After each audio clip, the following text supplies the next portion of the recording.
Brainrot, the most profound form of internet humor. Or the least, it really just depends on who you ask. But brainrot, all things considered, is pretty much the new word for meme, referring to any form of media that isn't considered useful or beneficial. Think skibbity toilet, 1, 2, buckle my shoe, mustard. Yes, the condiment mustard is considered brainrot because of a certain way Kendrick Lamar said it. And while most people say that it's the new hot thing, I disagree. Brainrot isn't something new. We've had it literally forever. Soy jacks. Dude, we had the Wojak back in 2010, and before that, we had that one yearbook picture of the dude who looked like a dork. Or the thinking man's velociraptor. You think Kai Cenat and Kendrick Lamar defined brainrot? They just walked the path that Hide the Pain Harold sowed for them. So, whether you're jogging your memory, or you're like my father who doesn't understand any internet humor, this video is for you. Anyway, starting with the 90s. What the hell, man? Whoa, alright, I see how it is. So, the 90s. Does anybody remember the 90s? I don't think anything of note happened in the 90s.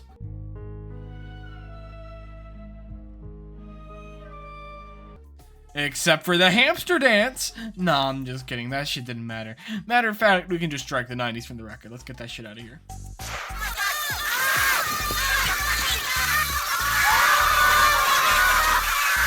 Now, this is when some of the foundational memes came into existence. Think Rickroll or This is Sparta, All Your Base Are Belong to Us, That One Surprised Owl, the Numa Numa Dance. These memes truly built the foundation of internet culture we have today. And yes, MLG and Trollface are 100% early brainrot.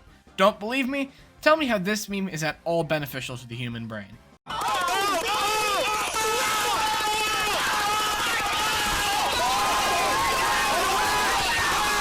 Overall, the 2000s really began introducing funny internet memes into the mainstream. I mean, don't get me wrong, it wasn't anything crazy, but without funny cat videos back in 2003, we wouldn't have such an enriched cat presence in memes and brainrot today. There is a lot that you can trace the early roots of back in the 2000s, but the 2010s are when memes really started to ramp up. So let's get into that.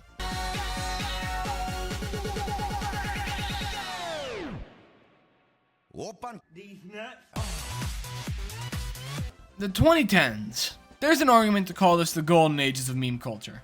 Here is just a small list of the memes that came out of the 2010s. Wojak, Hero Brian, Bad Luck Brian, Hide the Pain Harold, Nyan Cat, Sad Keanu, Gangnam Style, Shrek is Love, D's Nuts, Sonic the Hedgehog, Pepe, Arthur's Fist, Harambe, Damn Daniel, Too Many SpongeBob memes to count, The Distracted Boyfriend, Surprised Pikachu, Nobody, Blank, Evil Patrick, and Storm Area 51, just to name a few. The internet was truly starting to come into its own. Websites were much more easily accessible and in-depth. People were learning how to edit images better, everything. And so, the memes improved, and brainrot progressed. We started the 2010s with things like Hide the Pain Harold, who would show off relatable, quirky jokes about how life could just be an inconvenience sometimes. But by the end of the 2010s, we had a much more recognizable brainrot style. Like the had to do it to him meme. What did that teach us?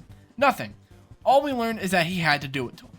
I mean, there was an argument to say memes like the Tide Pod Challenge taught us something, but what did it teach? Don't eat Tide Pods? I mean, yeah, it's said on the packaging since forever, so that doesn't fucking matter. Plus, there was the final stage of solid image memes, in my opinion at least. Most solid image memes today are a dying art form.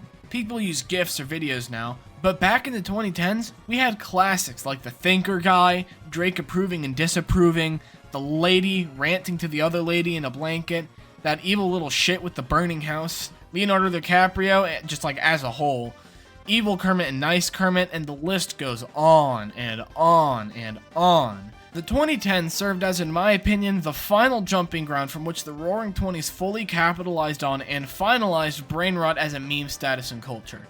It's also going to be the longest segment. Stop posting about Among Us! I'm tired of seeing it! My friends on TikTok send me memes, on Discord it's fucking memes. I was in a server, right? And all of the channels are just Among Us stuff. I showed my champion underwear to my girlfriend, and the logo, I flipped it, and I said, hey babe, when the underwear says, ding ding ding ding ding ding ding ding ding ding. I fucking looked at a trash can, I said, that's a bit sussy. I looked at my penis, I think of the astronaut's helmet, and I go, penis, well I penis. Do you guys remember Among Us? Well, if you don't, here's a quick little reminder.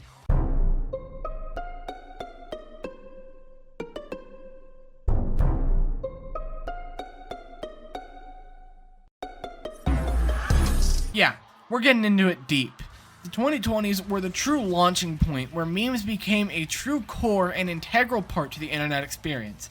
TikTok was on the rise with the pandemic, and so new meme trends were popping up constantly, effectively killing the still image format of memes. Think of the Putin walking meme, the dancing coffin guys meme, but I mean, Among Us, that really paved the way for memes and Brainrot like we know it today. The memes about seeing Among Us everywhere, the Among Us drip song, the guy yelling about seeing too much Among Us, the Among Us twerking gifs, every content creator you know was playing Among Us in 2020, probably with Corpse Husband or something, and that was all just 2020. 2021 was worse. 2021 saw Squid Game, The Weeknd running around all confused, the milk crate challenge, what the dog doing, the baby car. It had the baby car. That meme was huge when it was popping. And to think that people today take 2021 for granted as a year, it caused us generational levels of memes and brainrot that still haunt us even to this very day. Squid Game is still a popular meme. 2021 was almost the perfect transition into what we know as brainrot today. Hell, it may have even been eternities back then, although I think that might have been late 2022. Then there was 2022 and 2023, which kind of blend together to me. It was sort of a continuous strand of memes that flowed together perfectly. Talking Ben, and I should speed by proxy, Quandale Dingle, who my pal Trooper is very well versed in. He goes so fucking fast! He goes so fucking fast! Let me in! Let me out! Let me out, I mean! Let me out! Let me out! We had You're Not That Guy, Pal, Dream's face reveal, the back rooms.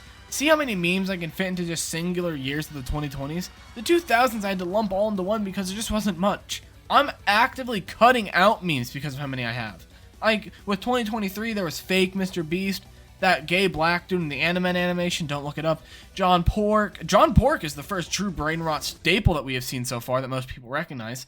How Bad Can I Be? Plus the ukulele apology video, which was just awful.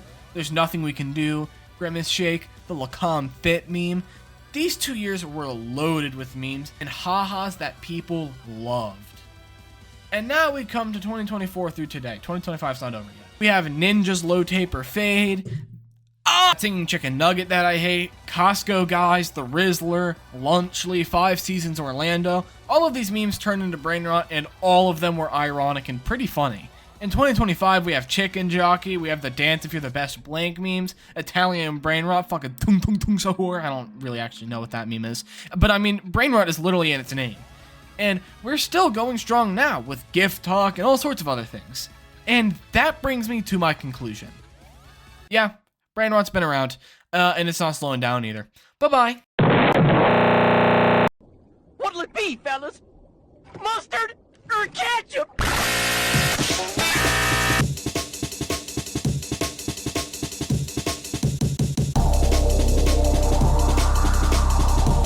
You're not that guy, pal, trust me.